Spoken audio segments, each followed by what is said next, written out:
the ventricles will pump it and it goes to the tissues, and the tissues, the exchange is happening. All that O2 that has been brought will be offloaded here, and the exchange will take place with the CO2. Now the blood is deoxygenated. So these are the systemic capillaries.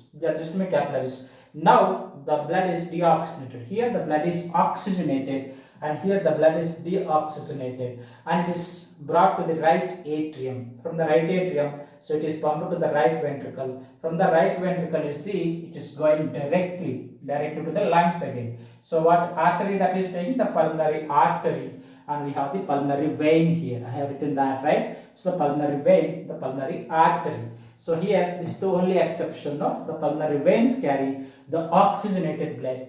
The pulmonary artery carries deoxygenated blood, and the pressure differences. All of these pressure differences, the differences in the pressures will drive the gases into and out of these capillaries, so that the exchange can take place. Apart from that, the exchange membrane. So here there is this three-layered exchange membrane, and here we have the simple squamous epithelium for the exchange of gases.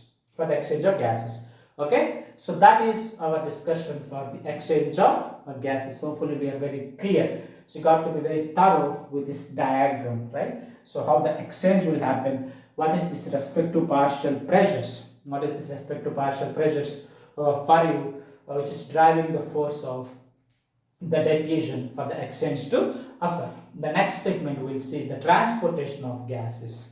How this transportation across these body systems will happen, what are the various factors, right? So same thing will be represented one more time. So please do remember, and this diagram is also very important for the NEET exam. Many applied questions are being asked based on this diagram, and these pressures are very important for you to be remembering. Thank you, and we shall continue in our next lesson. Okay, thank you all.